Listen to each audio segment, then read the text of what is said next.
Nosotros siempre, me imagino o pienso, aspiramos a tener una vida tranquila, donde si bien queremos color en nuestra existencia, bueno, tampoco queremos niveles de desafío que nos descoloquen, o como muchas veces se suele decir, que nos hagan salir de nuestra zona de confort.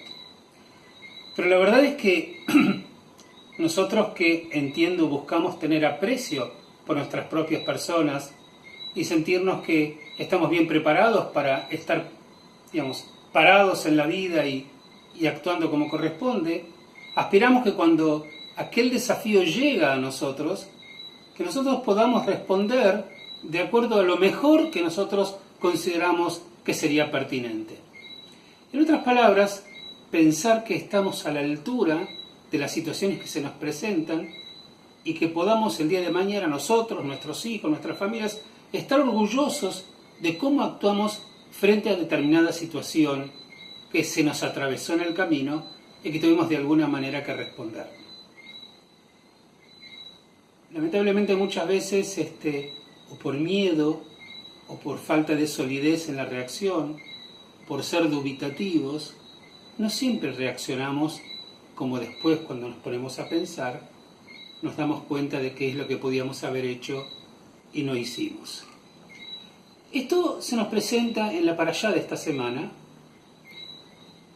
en función de la historia clásica del comienzo del libro de Éxodo, donde ya tantas veces lo hemos estudiado o mencionado quizás, en la famosa historia del faraón que no había conocido a Yosef y que en determinado momento él decide atacar al pueblo de Israel, acusar al pueblo de Israel, generar un libelo mentiroso sobre lo que podría llegar a ser el pueblo de Israel respecto de que ante una eventual amenaza de un pueblo enemigo, Egipto, seguramente los judíos, los hebreos en la literatura bíblica, se sumarían a los enemigos y atacarían Egipto, generando un pandemonio de miedo, por supuesto que no era verdad, por parte de los egipcios, que llevan a que el pueblo judío termine siendo esclavizado. No conforme el faraón, que no había conocido a José, según el texto, con esta medida, decide convocar a las parteras de las mujeres hebreas. El texto aparece con sus nombres Shifra y Púa, y el faraón les da una orden, les dice: cuando estén acompañando a las mujeres cuando vayan a dar a luz, si son mujeres, si dan a luz niñas, déjenlas vivir, pero si llegan a ser varones, mátenlos.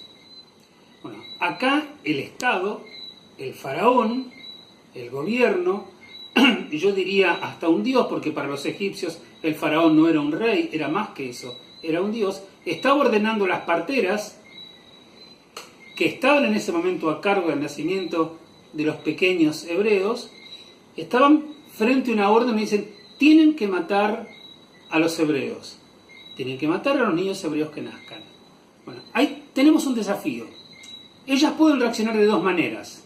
Primero, ellos podían decir: nosotros nos podemos colocar en contra de la orden del faraón. Es doloroso, nosotros jamás lo hubiéramos hecho si dependiera de nosotros, pero nosotros no podemos desobedecer. Nuestras cabezas rodarían frente a esta eventualidad. Sería una postura. Después habría una discusión si la actitud que tomaron es la correcta o la incorrecta, si corresponde que ellas se arriesguen y arriesguen sus propias vidas para poder salvarse. Y la otra es la que ellas hicieron. Ellos se pararon frente al faraón y lo desobedecieron al faraón. Lo desobedecieron, Shifra y Púa. Temieron más a Dios, según la literatura bíblica, que al propio Dios de los egipcios, que es el faraón. El faraón rápidamente se entera de que ellas no mataron a nadie. Entonces les preguntan: ¿por qué hicieron eso, desobedeciéndome a mí, y no exterminaron a los hebreos cuando sus hijos varones estaban naciendo? Y ellas, urdiendo una mentira, le contestan: es que las mujeres hebreas son más robustas y más fuertes que las mujeres egipcias. Ellas cuando van a dar a luz, dan a luz y ya.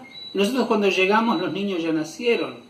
Entonces nosotros nos pudimos ocupar, que por supuesto era una mentira.